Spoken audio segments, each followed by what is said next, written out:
All right, so everyone, welcome back to another Success Academy recap. This is Trader Travis. I have my Success Academy co-trainer, Peter, and we're going to talk about the market. We're coming off the heels of a market correction in October 2018. We haven't traded that much. We'll kind of talk about that. We'll share a few things we've done, and then we'll kind of give you our thoughts. So what I'll do is show you my screen real quick, and I will cover the general market, and then I'll also finish an example I cut out of last week's recap because our recap was pretty long, the last recap, because of the market correction. We wanted to make sure we was there for everyone who might have been stressed about the market, having like a 10% correction. And first, I'm going to look at the general market real quick. Peter, can you see my screen? I can. Okay, so Peter and I were talking before we hit record. We're not convinced that the market will end the year up. It may end the year down, which should be fine. Ideally, everyone should plan for the worst, hope for the best, focus on risk first, profit second, meaning that corrections are normal business cycles, and your investment plan should factor that in so that when this happens, it's happening right now.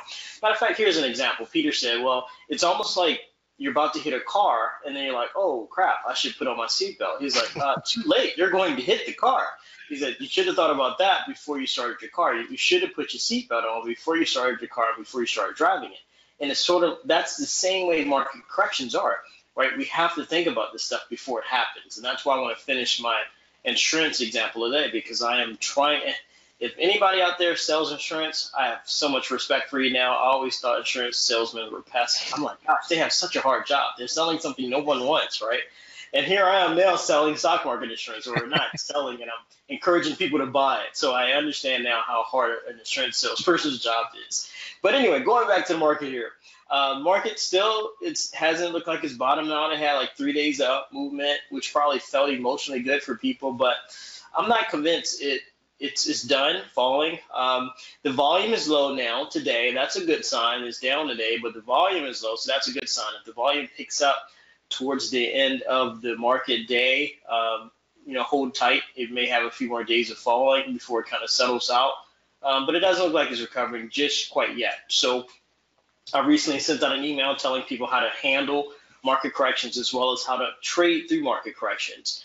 And, to be fully transparent, one of those examples that I showed you here, if you're a Success Academy member, these trades will be in, I think, episode 20 of our 10-minute retirement trader case study, the 5-year retirement plan case study, where I'm modeling you, showing people, how to essentially create financial freedom in 5 years. I don't mean retire, I mean create financial freedom. And so these trades right here were made during the correction. These were the best ideal time to place these trades, or during the correction. This is the Buffett strategy. And they brought in a profit of $3,685 while the market was falling in price. So, for those who are trade options, that's not unusual. You can make money in any market environment. And I also bought protection. And pretty much I bought stock market insurance. So that insurance was paid for. And with that, let me come back to my example. And matter of fact, let me turn off my camera real quick. I want to make sure I focus here on my notes and I don't miss anything I'm showing you, because I was showing Peter this example. This is the example I cut out of last week's recap. A lot of people, when I'm talking about buying stock market insurance, they look at the cost. And let's come here to, I'm going to show you my Starbucks trade in a little bit. So let's come here to my charts, and let's just pick one put option. Put options allow you to lock in a sales price of a stock. And without going into great detail, it's my timer. This put option right here, this 275, my mouse is over. What that will do is allow me to sell this stock at this set price. If the stock falls from here, this put option will go up in value, maybe from 28 to maybe 30, 35, $40. It may double in price. So you'll make money when the stocks fall. This is what I mean by buying insurance. A lot of people don't want to pay this. That's $2,500 for one insurance contract. It's about 5% a year. So 2-year insurance policy, it's about, give or take, about 5% a year. So 5% of your account each year will go towards insurance. And that's why a lot of people don't buy it. They see it as a cost. And I see it as a peace of mind premium, something to protect me from something that will ruin me financially. That's losing all my money. But think about that. People don't want to buy it because they don't want to lose money. They're like, I'm going to pay $2,000 for this insurance contract. The market's going to keep going up. I'm going to lose money. Think about that. That's exactly why you should buy stock market insurance, because you don't like losing money. So I mapped out this example. Worst case scenario is the current market we're in, right? Market's been going up 10 years. So just for example purposes, I added an extra year, 11 years. This shows you the stock market averages 7% a year. If you both started with 96 grand, one person did not have insurance, that's the person on the left. They captured all the stock market gain for 11 years. You bought insurance every single year. It ate into your profits about 4% a year. So this is your compounded results after 11 years. This is what everybody fears. They fear their friends having a $202,000 account balance while you only have $132,000. They almost have double what you have. So this fear of losing money, it's a valid feeling, but I wanted to play it out and put math behind this fear so you can see how it really plays out. This example plays out exactly how it will look in real life. You will look like the biggest idiot of the decade. For 11 years, your friends laughed at you. They made fun of you. They called you Chicken Little, an idiot. Peter's gone through it. I've gone through it. I can understand if you lose faith. You give up. I'm tired of buying insurance. Travis is wrong. There's nothing wrong with that. You're human. It's really hard standing up to peer pressure. And it's certainly hard watching everyone else get richer than you year after year for 11 years. That's a very long time. But then, right, year 12, the market crashes 55%, which is not unusual for a market crash. 55%, your friends who did not have insurance, their $202,000 gets cut in half, more than half. They now only have $90,000 in their account. You have insurance, right? You only lost 4%. That's how much your insurance costs each year. Your account sits at $127,000. So who's the idiot now? You're richer than all of your friends and family. Are you vindicated? Absolutely not. Why? Because I can tell you from personal experience that they're going to say, oh, you were just lucky, right? No one's going to acknowledge that you weren't lucky, you were smart, you were prepared, you're strategic. But you have to have empathy because no one likes losing money. No one likes losing money. No one likes being wrong. So just understand that rarely are you going to ever meet anybody to say, oh, I should have listened to you, you were smart. They're the ones who now look like idiots because they lost half of their account. You did not. So, it's going to be very hard for them to feel happy free. So just understand that. But I wanted to map this out. People look at this premium right here and they're like, I don't want to pay this. It costs a lot of money. I don't want to lose money.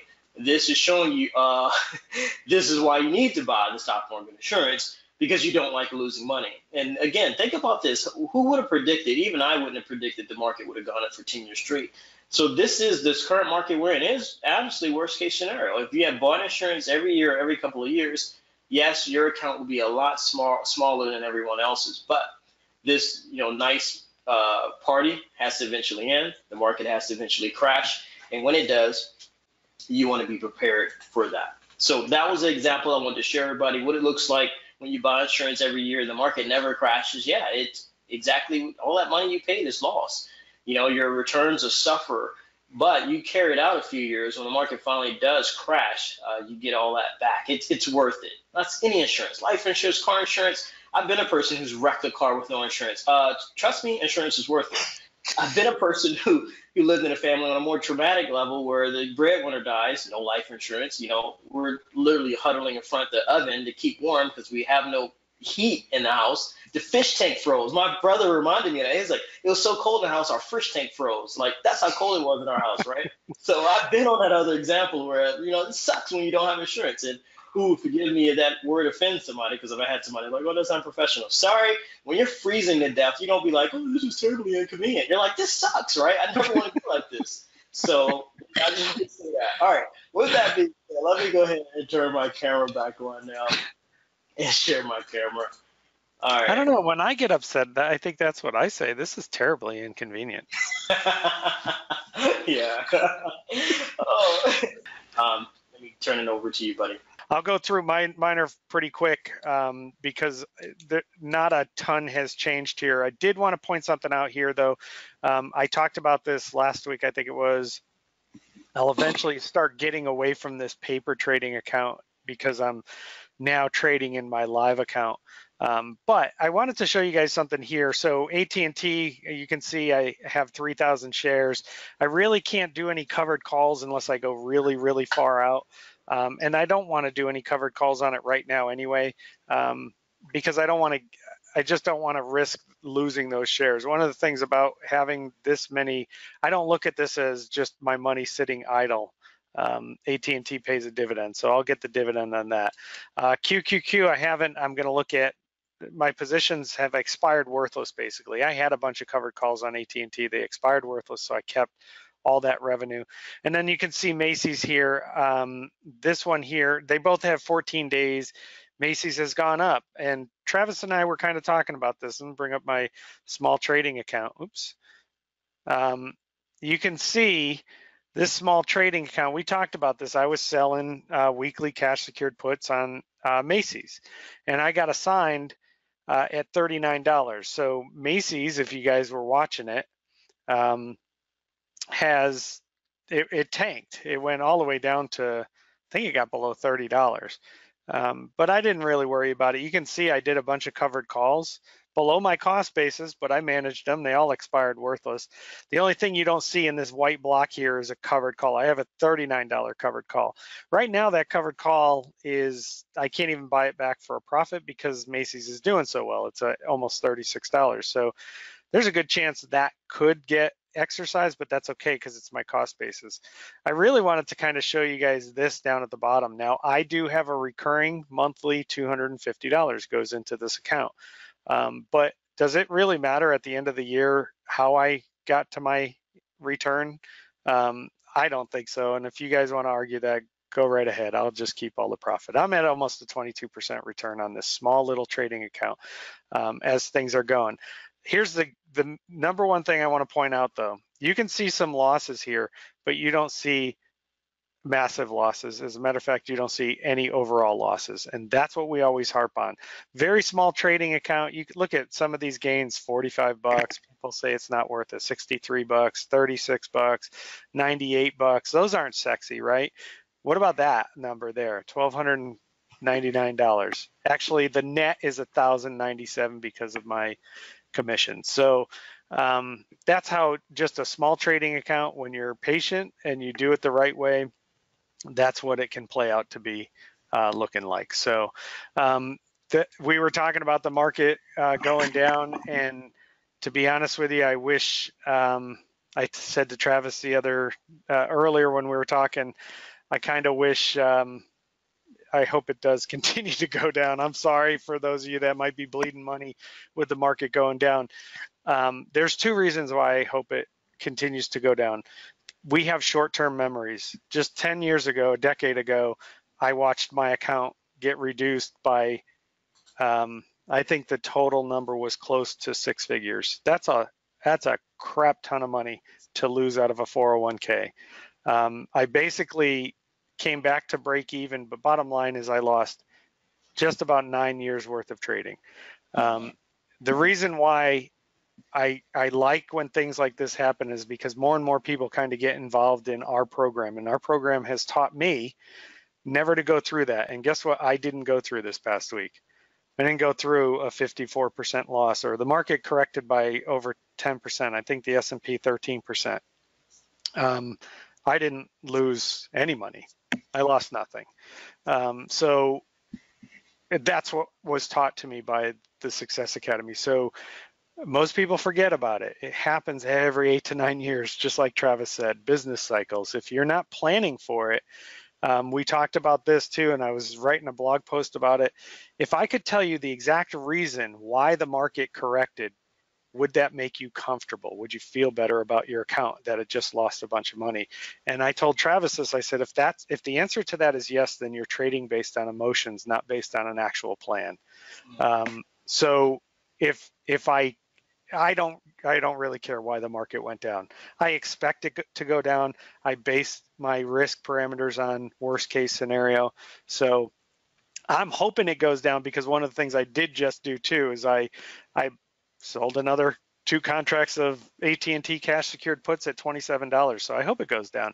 So my cost basis for AT&T is somewhere around 30 because I know AT&T is going to return back to the numbers it usually stays at. I know Travis is shaking his head. I don't know that it's going to do. You're right.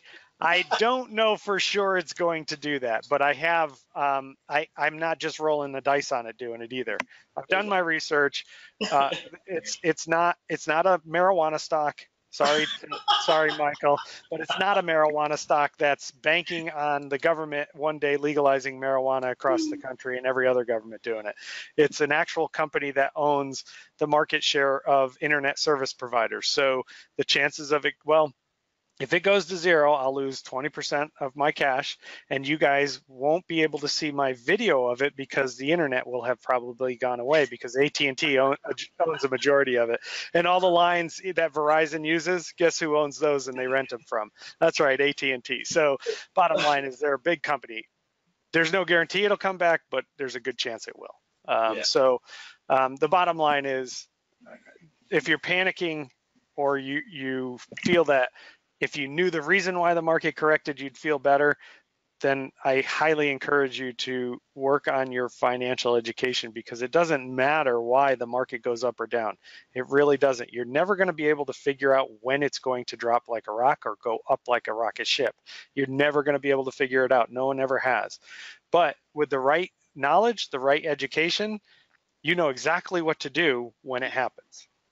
And right now, Travis and I are taking advantage of it, while most people, unfortunately, probably panicked and sold out of their positions, and now they're regretting it because they're seeing it start to kind of rebound. So that's my soapbox on that. I hope you guys, I hope it helps you and learn. You can learn for free, but if you really want to learn how to do this stuff, you need to find a good mentor or a good coach. My mentor and coach is, you guys see him. That's my mentor and coach. Well, thank you. I appreciate that. So went way over time. Sorry. And yeah, I know. And you see how he was shaking his head because and that's what a good mentor and a good coach does, though.